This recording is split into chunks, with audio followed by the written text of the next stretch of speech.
এবার আমি গিয়েছিলাম বেপ্পু, জাপান শহরের আরেকটা জায়গা। বেপ্পুতে পৌঁছানোর পর আমার সত্যিই মনে হচ্ছিল এটা একটি সত্যিই জাপান, নাকি পৃথিবীর ভেতর থেকে উঠে আসা অন্য কোনো জগৎ। চারদিকে শুধু ধোঁয়া, রাস্তার পাশ থেকে বাষ্প উঠছে, মাটির ফাঁক থেকে গরম গ্যাস বের হচ্ছে, কোথাও ফুটন্ত কাদা বা কোথাও নীল কমলা রঙের গরম জল। পুরো শহরটা যেন জীবন্ত, মনে হচ্ছিল পৃথিবীর নিচে এখনও কিছু একটা ফুটছে, শ্বাস নিচ্ছে বা নড়ছে। এই বেপ্পু শহরটি আসলে জাপানের সবচেয়ে বিখ্যাত এবং প্রাচীন অনসেন শহরগুলোর মধ্যে একটি। এই শহরের ইতিহাস প্রায় 1200 বছরেরও বেশি পুরনো।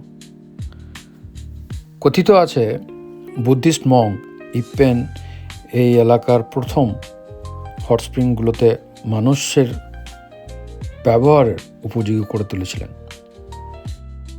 তারপর থেকেই মানুষ এখানে দূর দূরান্ত থেকে আসতে শুরু করে শরীর আর মনকে সুস্থ রাখার জন্য। যেটা আমরা এখন দেখছি এটা হলো অরেঞ্জ জিগোকু, যেন একদম ফুটন্ত কমলা রঙের নরক। এখানকার জল কমলা রঙের, আর মাটির ভেতর থেকে অবিরাম গরম গ্যাস আর বাষ্প বের হয়ে আসছে। দেখলে মনে হয় পৃথিবীর নিচে এখনও আগুন জ্বলছে, আর সেই তাপ ধীরে ধীরে উপরে উঠে আসছে।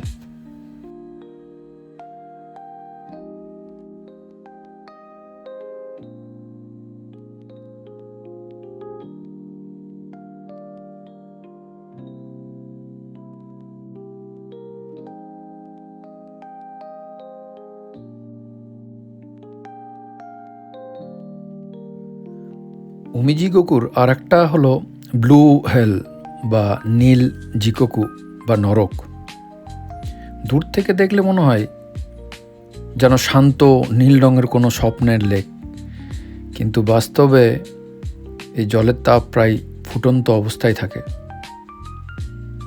সবচেয়ে অবাক করার বিষয় হলো এখানে মাটির ভেতর থেকে সারাক্ষণ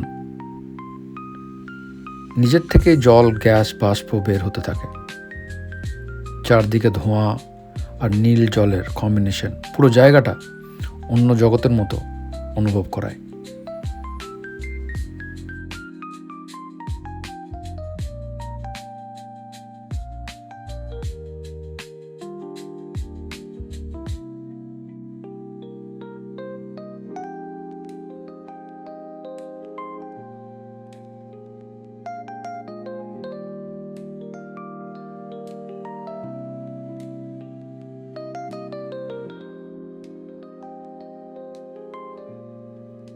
এই উমিজিগোকুর পাশেই ছিল বিখ্যাত ওনিশিবোজু জিগোকু, একদম অন্যরকম একটা মাড জিগোকু।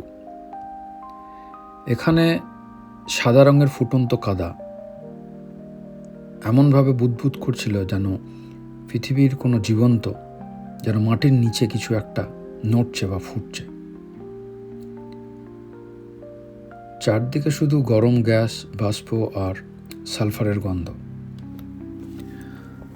মাটির থেকে, পাথরের ফাঁক থেকে সব জায়গায় যেন বিশাল পরিমাণে ধোঁয়া বের হচ্ছিল। বাতাসেও সেই সালফারের গন্ধ স্পষ্ট অনুভব করা যাচ্ছিল। এখানে একটা ফুড স্পাও ছিল। আমি একটু পা গরম করে নিলাম সেই প্রাকৃতিক গরম জলের মধ্যে। এতটাই রিল্যাক্সিং অনুভূতি ছিল যেন চারপাশে রহস্যময় পরিবেশের মাঝে এক ধরনের শান্তি লাগছিল। আর সবচেয়ে সুন্দর সারপ্রাইজ ছিল সাকুরা। টোকিওতে অনেক সাকুরা দেখেছি, কিন্তু এবার কিয়োশুরও সাকুরাকে দেখে নিলাম। খুবই সুন্দর, সত্যি খুব ভালো লাগলো, একটা নতুন এক্সপিরিয়েন্স।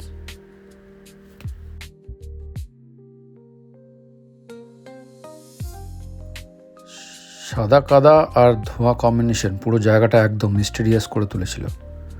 মনে হচ্ছিল যেন সাইফাই মুভির কোনো সিনের মধ্যে দাঁড়িয়ে আছি। একদিকে ফুটন্ত কাদা, গ্যাস আর বাষ্প, অন্যদিকে শান্ত গোলাপ, সাকুরা ফুল।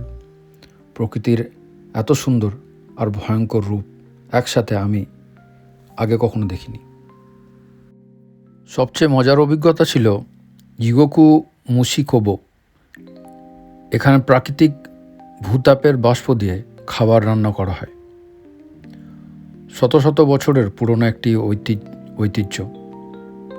ভাবুন তো, পৃথিবীর নিচের আগুনের তাপে খাবার রান্না হচ্ছে। আমি প্রায় 1 ঘন্টা লাইনে দাঁড়িয়েছিলাম শুধু নিজের হাতে সেই স্টিম কুকিং এক্সপিরিয়েন্স নেওয়ার জন্য। অবশেষে আমার পালাও এলো।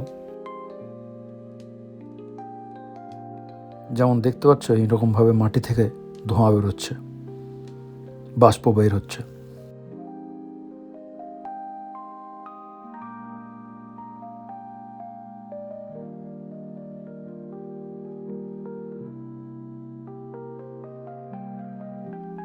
নিজের হাতে খাবার বাষ্পে রান্না করলাম, আর সেই স্বাদ সত্যিই অন্যরকম ছিল। মনে হচ্ছিল শুধু খাবার না, আমি যেন বেপ্পুর ইতিহাস আর প্রকৃতিকেও অনুভব করছি। এই কাঁচা সবজি এগুলোকে আমি কুক করেছিলাম।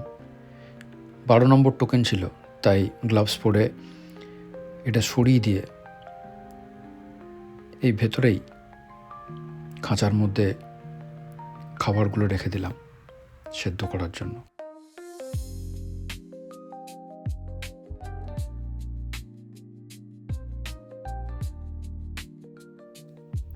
অপেক্ষা করার সময় পুরো এলাকাটা ঘুরলাম, জিগোকু দেখলাম, আর শেষে বিখ্যাত অনসেন গরম জলে স্নান করলাম। চারিদিকে ধোঁয়া, সালফারের গন্ধ, গরম বাতাস। পুরো শহরটা যেন পৃথিবীর ভেতরের শক্তির একটা জানলা।